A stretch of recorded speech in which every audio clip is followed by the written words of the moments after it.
Maka moksa yang memiliki arti bebas itu sendiri menurut saya adalah bebas dari kungkungan-kungkungan, bebas dari kungkungan-kungkungan. Jadi bukan orang-orang, bukan individu-individu yang masih mengalami kungkungan-kungkungan ya. Jadi seperti itu. Maka kalau dari sisi pandang saya mengatakan bahwa moksa itu adalah manusia yang bebas, bebas berekspresi, bebas menjalani hidupnya, bebas dari finansial, bukan hanya bebas dari ikatan duniawi. Karena gini, kalau kita menganggap moksa itu bebas dari ikatan duniawi, tidak ada satu manusia pun untuk manusia modern ya, yang sudah mengenal untuk menutup dirinya dengan lontar waktu itu, dengan daun-daunan waktu itu, dengan kain manusia modern.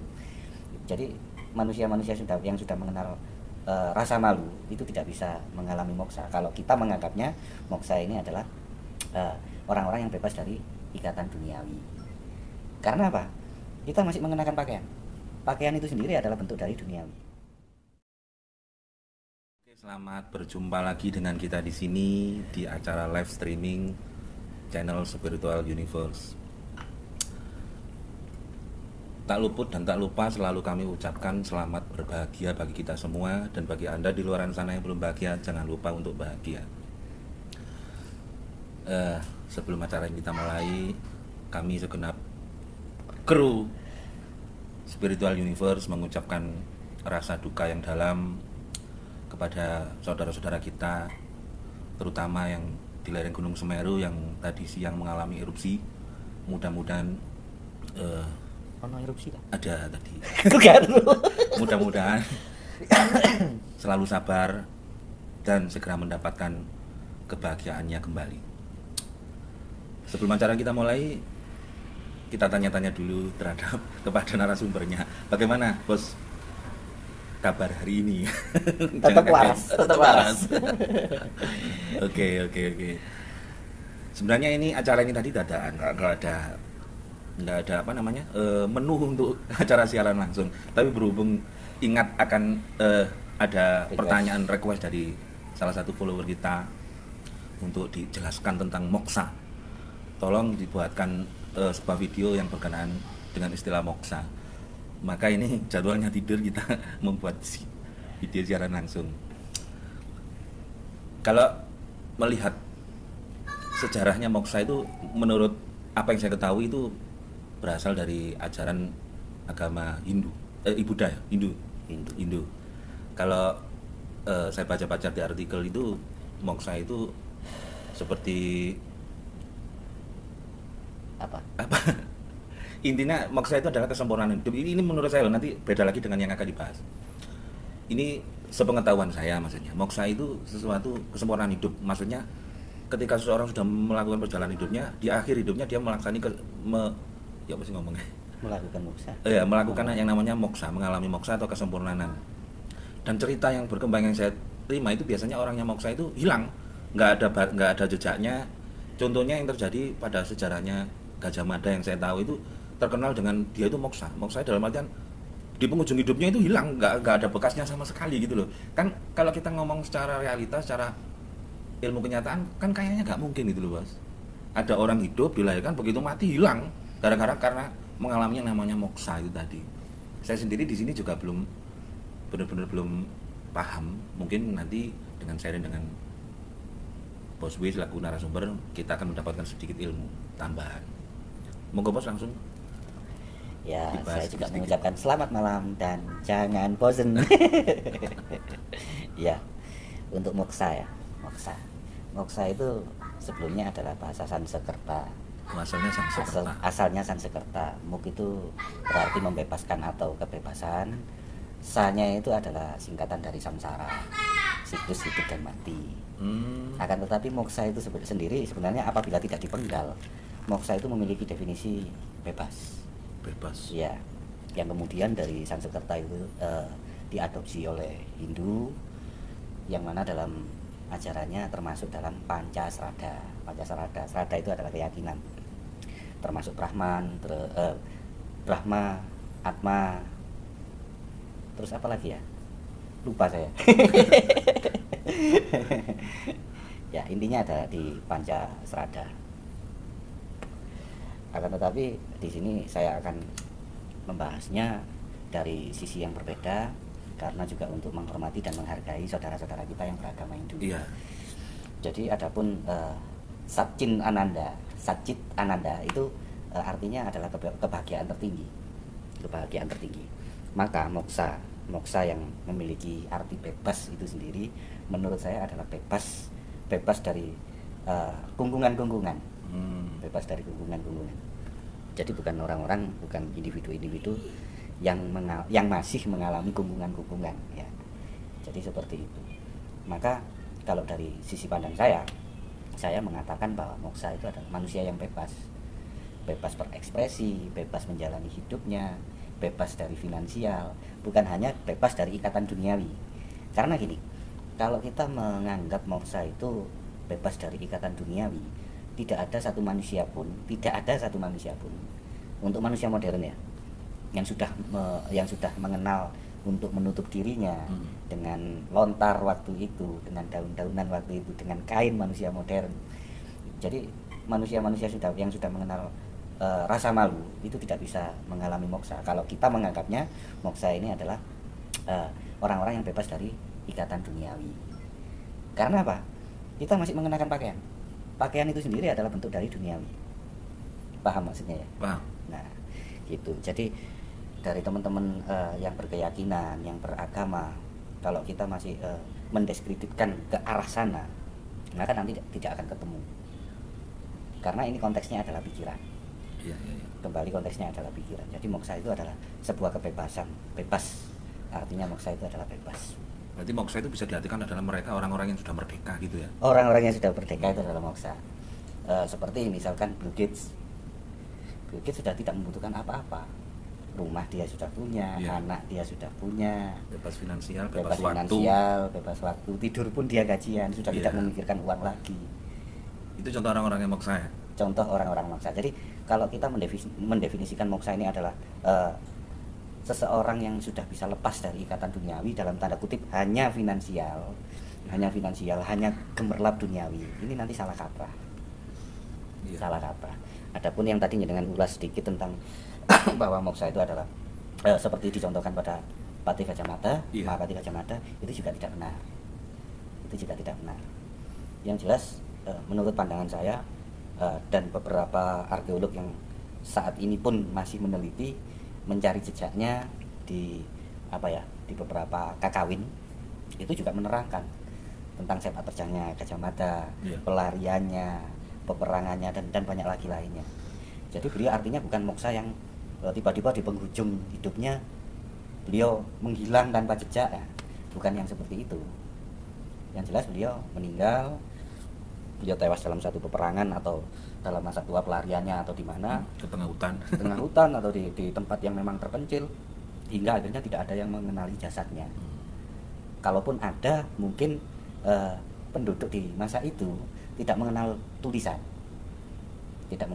akhirnya orang-orang di masa itu tidak menamai di makamnya beliau, akhirnya kan hilang jejaknya. Ya. Kalau cerita seperti itu mungkin bisa diterima oleh akal sehat. Ya, dan tapi logika. Namun gini, banyak berita-berita, kabar yang tersiar itu dibumbu-bumbui. Akhirnya kesannya moksa ini adalah sosok yang sudah mencapai tahapan spiritual tingkat tinggi, kesupranaturalannya juga sangat tinggi. Akhirnya beliau bisa lenyap gitu. Lah ya itu kan jadi gak masuk akal gitu loh. Ya memang tidak ada. Bukan hanya Mahapatih Gajah Mada aja yang dikabarkan seperti itu. Banyak sekali. Bahkan salah satunya adalah Presiden RI pertama Bapak Soekarno juga digembar-gemborkan bahwa beliau juga moksa. Betul. Padahal sudah jelas-jelas jasadnya beliau sekarang ada di Blitar. Iya. Makamnya juga. Makamnya beliau ada di Blitar. Jadi moksa itu adalah merupakan kebebasan, ya. Kebebasan apa ya? Kebebasan berekspresi, kebebasan finansial. Manusia yang sudah benar-benar merdeka ini loh moksa itu. Gitu. Sangat gamblang sekali kalau gini. Mudah diterima oleh kita yang masih awam. Iya. Makanya kalau kita menautkan bahasan kali ini dengan ajaran saudara kita yang ada di Hindu, tentang Sajid Ananda. Sajid Ananda adalah kebahagiaan tertinggi, maka garis besarnya akan merujuk pada manusia yang sudah merdeka. Manusia yang sudah merdeka. Ya sesimpel itu mas. Ini saya tanya lagi. Kalau kita mengacu pada keterangan Tempo dulu, moksa itu adalah kesempurnaan hidup, di mana di penghujung usianya seseorang tadi mengalami yang namanya moksa, akhirnya karena sempurna akhirnya lebur kembali kepada alam, kan seperti itu. Berarti kan tidak, istilahnya orang yang belum sempurna, kalau menurut ajaran-ajaran Tempo dulu kan mengalami namanya reinkarnasi, kembali lagi ke alam, ke kelahiran yang baru. Sedangkan yang moksa itu kembali ke alam karena sudah sempurna tadi. Yang ingin saya tanyakan adalah reinkarnasi. Mungkin kalau melenceng ya mohon maaf. Iya.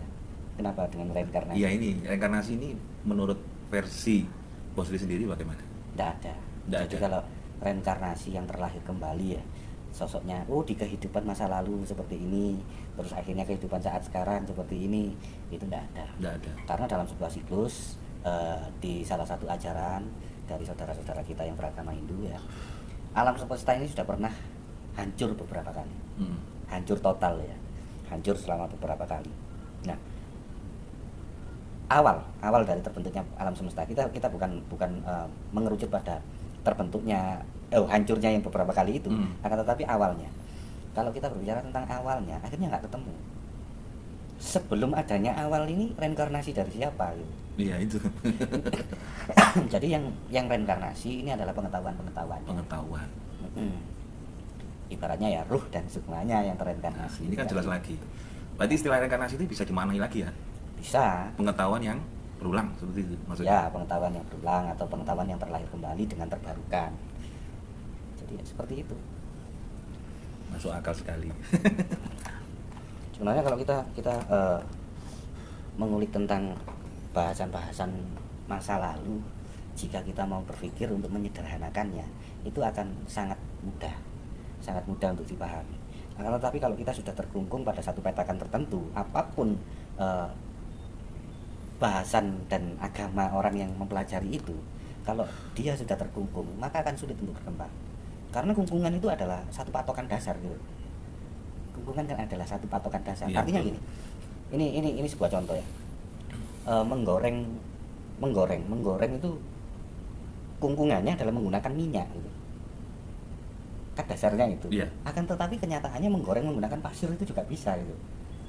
Jadi banyak alternatif yang memang kita sendiri juga belum tahu gitu. Artinya kita terpetak pada satu bahasan, satu poros tertentu, satu pandangan hidup tertentu, satu pandangan keilmuan tertentu. Kita hanya berkutat di situ, akhirnya kita nggak berkembang gitu. Ya sama seperti teknologi kan juga seperti itu. Iya.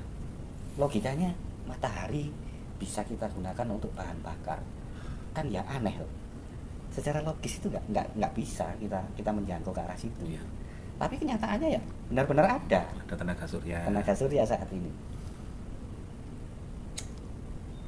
Jadi untuk menuju pemikiran yang inovatif itu dibutuhkan apa? Soalnya kebanyakan kita yang masih terkungkung dalam sebuah doktrin atau dogma tertentu itu sulit gitu loh untuk keluar dari zona itu. Ya bebas mas. Yang dibutuhkan adalah kebebasan berpikir. Karena ini adalah kreasi mas, kreasi pikiran kita. Kalau kita sudah benar-benar menjadi manusia yang merdeka, yang ada hanya hukum-hukum alam semesta.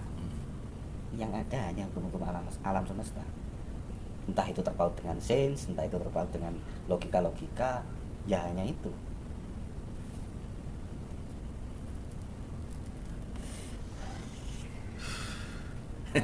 Kalau kita membahas sesuatu yang menurut kita rumit, kita mau berpikir ya simpel memang.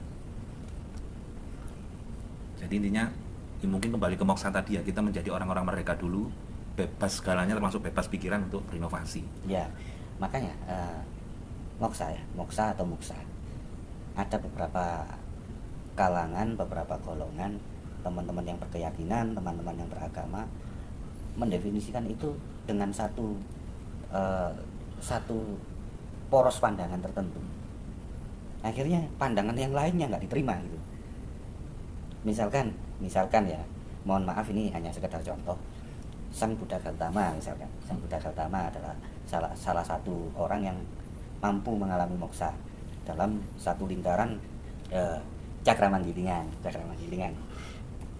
Jadi akhirnya acuannya di sana gitu.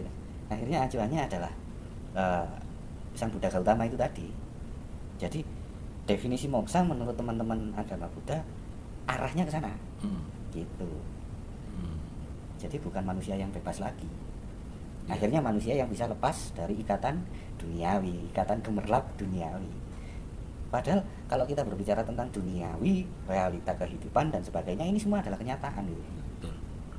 Bahkan mereka pun masih menggunakan kain untuk menutupi tubuhnya. Sementara kain untuk menutupi tubuhnya ini adalah bentuk gambaran dari duniawi gitu. Kecuali manusia-manusia yang misalkan ini ya, dia ini nggak menggunakan pakaian, nggak mengenakan pakaian, sehelai benang pun enggak, tidak lontar, tidak daun dan sebagainya. Mungkin daun oke lah, di hutan, makannya juga nggak makan nasi, makan umbi-umbian dan sebagainya. Tapi jangan dilupakan bahwa yang dikonsumsi tadi juga adalah elemen-elemen alam gitu. Jadi untuk hilang lenyap itu tidak bisa. Ya mungkin seperti itu. Iya. Tentang moksa. Sangat-sangat simpel dan mudah diterima oleh kita kaum awam yang mungkin ingin belajar dan mengetahui istilah-istilah yang rumit yang dicetuskan oleh pendahulu-pendahulu kita. Oh iya, kalau dari Hindu kan Pancasrada itu Brahma, Atma, Karmapala, Purnabhawa dan terakhir moksa. Ini sebenarnya adalah satu kesatuan. Jadi Tuhan, jiwa, perbuatan, siklus itu adalah satu kesatuan. Jadi satu putaran. Satu rantai. Satu rantai, ya, satu rantai. Tapi di sini kan kita menjelaskan dengan bahasan yang sederhana. Iya. Agar tidak menyinggung salah satu keyakinan yang ada. Mungkin cukup. Iya. Demikian pertemuan kita pada malam hari ini. Semoga kita mendapat guna dan manfaatnya dan bisa bermanfaat untuk kita semua. Dan kami akhiri pertemuan live stream pada malam kali ini. Dan jangan lupa untuk tetap bahagia. Salam.